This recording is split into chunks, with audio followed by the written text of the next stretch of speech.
Siguro sabi niya, bad trip, man. Makahakot ng peace of mind, mga koys. Thank you.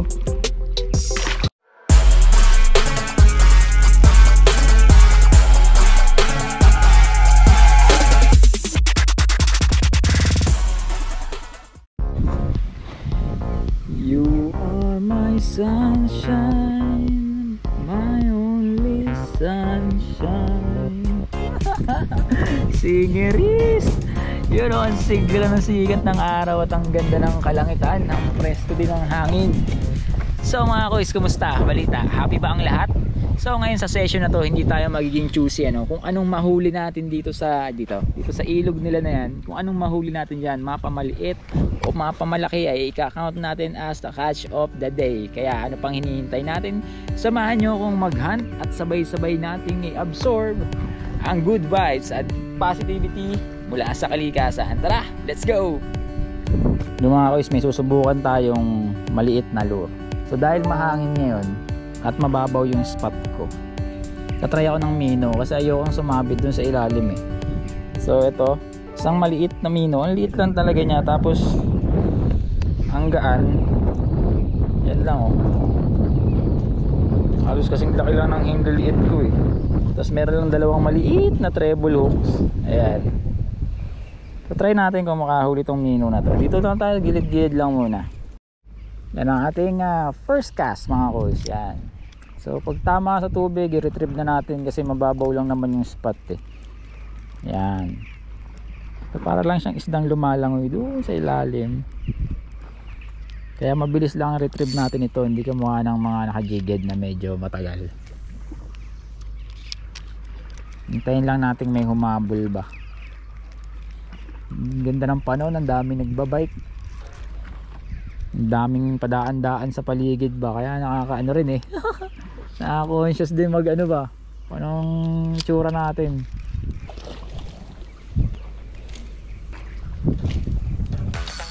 Mga koys, ito na, first catch natin sa session na to. Alright.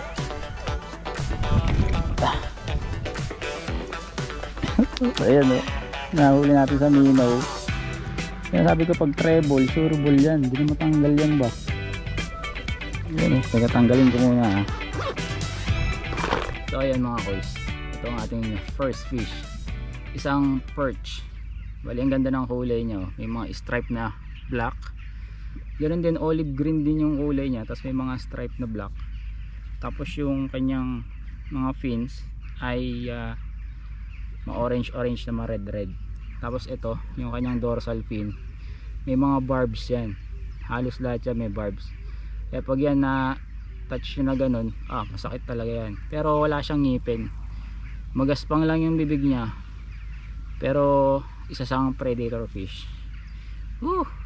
Patry pa natin kung may mga kasama to. Kasi normally ang mga perch, school fish yan. Pero na lang pag lumaki na sila, ito siguro nasa mid adult stage na kasi medyo malaki na rin Ang ganda ng kulay tinabol niya yung mino paangat na kaya ang iksi ng laban diba? Ito ang ating first catch session na to. Alright, yun, thank you. Yun, so ito yung nakahuli ating Shopee Mino na may dalawang treble. Kailangan ng high-end boy. Dito lang niya sa gilid hinabol kitang kita ko yung pagsunod niya rin sa lure kaya binagalang ko yung pag-retrieve. Tapos yun, sinulpak na niya agad yung lure huli ka balbon. Kaso dito nga lang sa gilid, kaya ang iksila ng laban, pagka hook set ko, wala na, angat na agad. Ganda sana yung layo-layo. Hindi pa tayo ng spot mga koys. Ang ganda ng kulay ng damo, pagka reddish green shade. Dito tayo sa mababaw na parte. Di pa rin nasundan yung perch natin sana may kasunod naman.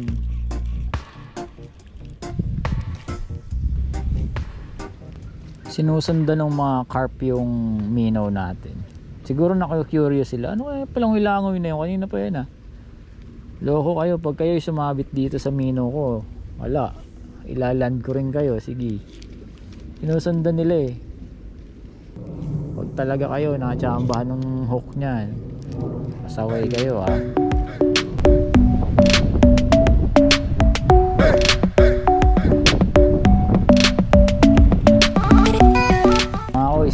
Meron pa palang mas malakas man trip sa atin dito eh.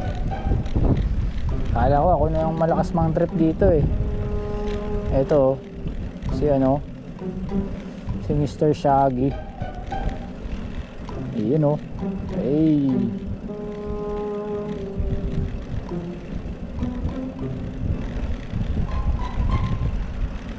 Tamang lakad lang siya eh. Ang ganda lang ng ano, yung paligid ba, kabila ang green, tapos sariwang hangin, walang tao, tahimik. Ang lakas makahakot ng peace of mind mga kois. Ito yung sinasabi ko sa inyo, ina-absorb natin yung good vibes at positivity galing sa kalikasan. Yung kada hinga mo, tapos pagbuga mo, wala na yung mga stress, yung toxin sa katawan, diba?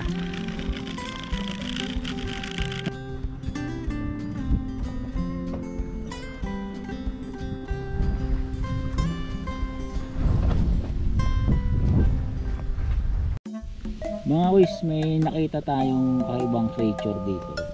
Para siyang susok na walang shell. Ayan o, tatawid siya ron sa kalsada ba. Kaya tutulungan natin siya. Ayan o, para siyang suso talaga. Tingnan yung mata niya. Tulungan natin siyang tumawid. Balik natin siya sa pinanggalingan niya ba.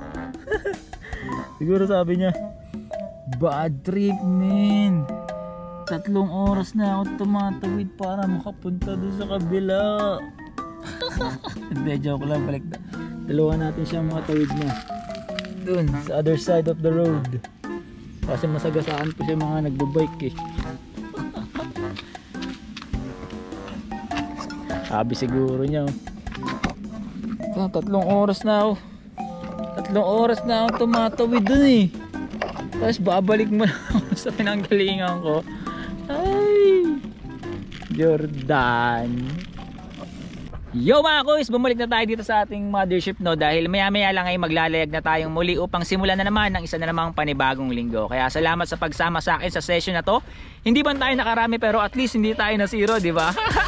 Sabi sa inyo, babawi tayo eh. Kaya naway lahat ay nakapag-recharge at naka-absorb ng good vibes para simulan ang isa na namang linggo na may saya at ngiti at positibong pananaw sa buhay. Mindset ba? Mindset. Kaya mga kuys, kita-kits na lang uli. See ya! Mga kuys, alam nyo ba na may mga isdang naninirahan sa madilim at malamig na lugar na kahit kailan ay hindi pa nasinaga ng araw? Yan ang mga cavefish na matatagpuan sa mga kuweba na may brackish at freshwater system sa loob nito. Ayon sa pag-aaral, ang mga isdang ito ay dumaan sa tinatawag na regressive evolution, isang kritikal na pag-evolve ng isang organismo na tanggalin ang mga parte ng katawan na wala ng silbi o kahit kailan ay hindi na nila magagamit. At dahil sa sobrang dilim sa loob ng kanilang natural na tirahan, gaya ng ibang hayop na tanging sa loob ng kuweba lamang matatagpuan, ay tuluyan na ding nawala ang mga kulay at mata ng mga isdang ito. At sa 7 kontinente ng mundo, mayroon lamang na italang halos 200 cavefish species ang matatagpuan, maliban sa Antarctica, at 3 dito ang naitala sa Pilipinas, isa sa munisipalidad ng Calbiga sa Samar at 2 sa Agnab Cave sa Agusan del Sur sa Mindanao.